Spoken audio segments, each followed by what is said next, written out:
देखिए, आज का हमारा टॉपिक है effect of oxidation reaction in everyday life. यानी ऑक्सीडेशन, अभी देखिए मैंने बताया था कि ऑक्सीडेशन और रिडक्शन होता क्या है।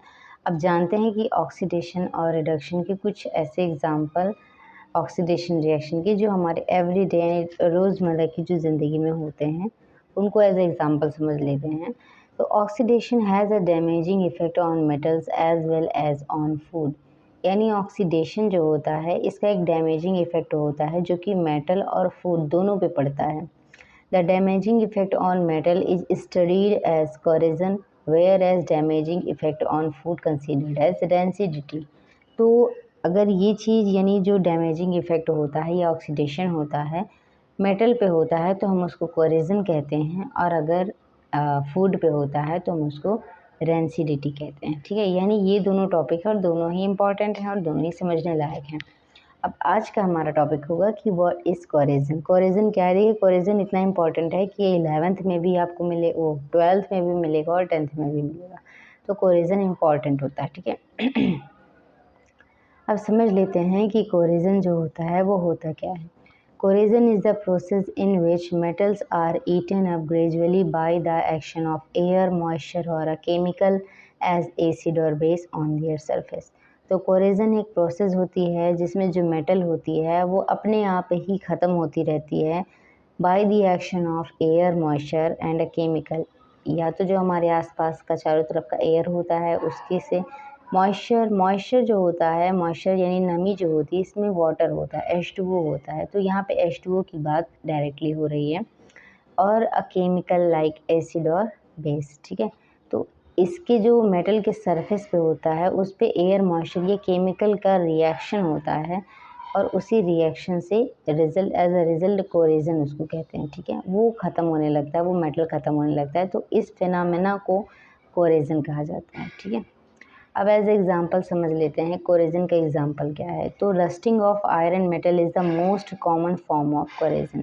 यानी आयरन जो रस्टिंग का मतलब होता है जंग लगना, तो जो आयरन मेटल का रस्टिंग होता है यानी उसमें जो जंग लगती है वो most common example of corrosion. वो एकदम बिल्कुल नॉर्मल सा साधारण सा एग्जांपल है जो कि हम डेली लाइफ में देखते हैं कि लोहे पे जंग लगना, तो ये कोरोजन का एग्जांपल है। ठीक है, लोहे को बहुत दिन तक आप एक ही जगह पे अगर रखे रहते हो और उस पे पानी पड़ता है, हवा रहती है, तो वो ऑलरेडी अपने आप डैमेज होने लगता है। इसी डैमेज को हम यहाँ ऑक्सीडेशन एज अ समझ सकते हैं, और इसी फिनोमेना को हम कोरोजन कहते हैं। ठीक है, इसमें देखिए होता क्या है।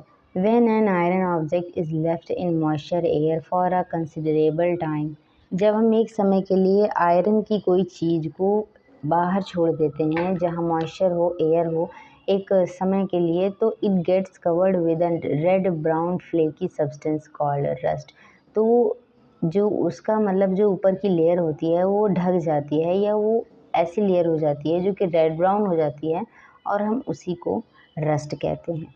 अब यहाँ रस्ट बनता रिएक्शन से है, ऐसे ही नहीं बन जाता है, रिएक्शन से बनता है जो कि होता है मॉइस्चर, एयर और किसी केमिकल से। तो अगर हम नॉर्मली देखेंगे तो मॉइस्चर और एयर का ही रिएक्शन नॉर्मली हम मिल जाता है जो रस्ट बनाता है, जिससे जंग लग जाती है। ठीक है, अब during the corrosion of iron और rusting of iron, during the corrosion of iron और रस्टिंग ऑफ आयरन, आयरन यानी इसमें होता क्या है, कोरोजन ऑफ आयरन या रस्टिंग ऑफ आयरन में होता क्या है।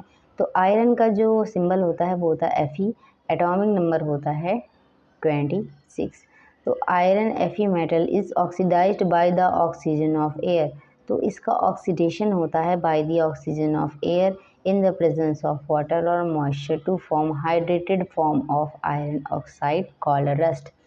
यानी ये मॉइस्चर के H2O से भी रिएक्ट कर रहा है यहाँ पे, और ऑक्सीजन की जो एयर O2 है उससे भी रिएक्ट कर रहा है, और इन दोनों से रिएक्ट करने के बाद ये आयरन जो है एक हाइड्रेटेड फॉर्म बनाता है। हाइड्रेटेड का मतलब इस पर वाटर रहेगा, और उसी को हम कहते हैं रस्ट। ठीक है, तो यहाँ पे जो Fe है हमारा वो ऑक्सीजन, एयर की ऑक्सीजन और मॉइस्चर का जो है H2O से, दोनों से रिएक्ट करता है और दोनों ही मिलके एक हाइड्रेटेड फॉर्म बनाते हैं जिसको हम कहते हैं रस्ट। अब देखते हैं इस रिएक्शन में होता क्या है। तो इस रिएक्शन में हमारा कोई आयरन ऑब्जेक्ट है तो ऑब्वियस हम उसको आयरन से दिखाएंगे, जिसका सिंबल होता है Fe। ये एयर के ऑक्सीजन से रिएक्ट करता है और मॉइस्चर के जो है H2O यानी वाटर से रिएक्ट करता है, और ये एक हाइड्रेटेड फॉर्म बनाता है जिसको हम कहते हैं Fe2O3 H2O। और इसी हाइड्रेटेड आयरन को, ऑक्साइड को, हम यहाँ रस्ट कहते हैं। Fe यहाँ देखिए 3 लिखा हुआ है, इस 3 का मतलब है कि Fe का जो ऑक्सीडेशन नंबर है वो 3 है। Fe एक और ऑक्सीडेशन नंबर नॉर्मली रहता है कॉमनली, जो कि होता है +2। ठीक है, तो the rusting of iron is a redox reaction, यानी यहाँ रेडॉक्स रिएक्शन होता है, यानी ऑक्सीडेशन और रिडक्शन दोनों होता है। अब वो कैसे होता है, यहाँ देखिए ये न्यूट्रल फॉर्म में है, यहाँ थर्ड के फॉर्म में है। तो वैसे तो पहले ही इसका ऑक्सीडेशन हो रहा है, इसमें ऑक्सीजन भी जुड़ रहा है। तो ये ऑक्सीडेशन रिडक्शन निकालने वाला ये थोड़ा सा आपका जो है 11th लेवल का है, तब आपको आराम से समझ में आए कि ऑक्सीडेशन नंबर के बेस पे हम ऑक्सीडेशन और रिडक्शन कैसे निकालते हैं। लेकिन हाँ, ऑक्सीजन और H2O का जुड़ने यानी रिमूवल और एडिशन का से कैसे ऑक्सीडेशन या रिडक्शन होता है, इसके मैंने पिछली वीडियो बनाई है, आप उसको चेक कर सकते हैं। उसमें ऑक्सीडेशन और रिडक्शन, ऑक्सीडाइजिंग एजेंट और रिड्यूसिंग एजेंट दोनों के बारे में बताया गया है। खैर, इस रिएक्शन में आयरन जो होता है वो एयर के ऑक्सीजन से रिएक्ट करता है और मॉइस्चर के वाटर से रिएक्ट करता है और एक हाइड्रेटेड आयरन ऑक्साइड बनाता है, यानी आयरन का ही एक कंपाउंड है जिसको हम यहाँ पे रस्ट कहते हैं। ठीक है, अब क्या होता है, the rusting of iron is a redox reaction. Redox reaction ऐसे रिएक्शन कहते हैं जब एक ही रिएक्शन में ऑक्सीडेशन और रिडक्शन दोनों होते हैं। रेडॉक्स यानी रेड रिडक्शन से लिया गया है, ऑक्स ऑक्सीडेशन से लिया गया है। तो रेडॉक्स रिएक्शन यानी ऐसी रिएक्शन जिसमें ऑक्सीडेशन और रिडक्शन दोनों होता है, तो उसको हम रेडॉक्स रिएक्शन कहते हैं। We can prevent rusting by a galvanization layer of paint, grease और more reactive metals layer cover. देखिए, जो रस्टिंग होती है इसको हम प्रिवेंट भी कर सकते हैं, रोक सकते हैं। कैसे? गैल्वेनाइजेशन में क्या होता है, हम आयरन के ऊपर जिंक की एक लेयर लगा देते हैं। जिंक जो होता है ये आयरन से ज़्यादा रिएक्टिव होता है, तो उसी मॉइस्चर से आयरन अब रिएक्ट नहीं करेगा, अब सीधे जिंक रिएक्ट करेगा, और हम इसी को गैल्वेनाइजेशन कहते हैं। लेयर ऑफ पेंट यानी हम किसी लोहे की जो चीज़ है, हमारी ऑब्जेक्ट है, उस पर अगर हम पेंट कर देते हैं तो भी उसकी अपर लेयर जो होती है वो सेव हो जाती है, और जब वो सेव हो जाती है तो एयर और मॉइस्चर पर उस पर इफेक्ट बहुत कम पड़ता है। जितना अच्छा पेंट होता है उतनी अच्छी जो होता है उसका हम कंजर्वेशन कर सकते हैं। ग्रीस भी सेम ही काम करता है, ऑयली होता है, पेंट भी ऑयली होता है, तो ये मॉइस्चर और एयर को अपने ऊपर रुकने नहीं देता है, जमने नहीं देता है। तो ये जो होता है रस्ट आयरन को रस्ट होने से, रस्टिंग आयरन का होने से बचा लेता है, और जो होता है आयरन सेफ रहता है। जब रिएक्शन नहीं होगी तो रस्टिंग नहीं होगी। ठीक है, और more reactive metals layer cover.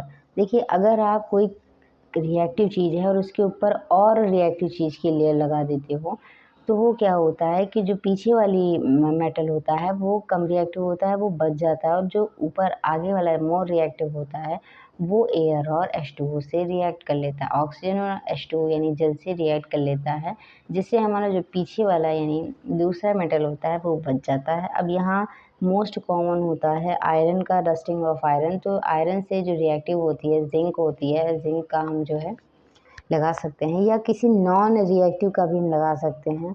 Non reactive यानी जो H2O और ऑक्सीजन से रिएक्शन ही ना करे, ऐसे भी मेटल्स का जो है हम कवर या लेयर बना सकते हैं। ठीक है, तो ये preventing of rusting by galvanization ये काफ़ी इम्पोर्टेंट होता है, बट यहाँ पे आपको छोटे से टॉपिक में बताया जाता है। ये जब आप हाई लेवल में यानी क्लास 12th में जाएंगे तब आपको एज अ एग्ज़ाम्पल और एज अ प्रिवेंशन आपको लिखना होता है ये गैल्वेनाइजेशन क्या होता है, और लेयर ऑफ पेंट हम कैसे करते हैं, ग्रीस, और इन सब के बारे में हमें काफ़ी डिटेल में लिखना होता है। मगर यहाँ बस आप ये जान लीजिए कि हम इसको प्रिवेंट कर सकते हैं, रस्टिंग को प्रिवेंट किया जा सकता है। और रस्टिंग जो होता है जिससे हमारे जो मेटल होता है वो हमारा बच जाता है। यहाँ हमारा मेटल आयरन था, ये एकदम नॉर्मल से एग्जांपल था। हम कॉमनली देख सकते हैं कि रोज़मर्रा की ज़िंदगी में हमें आयरन पे जंग लगना दिखता है।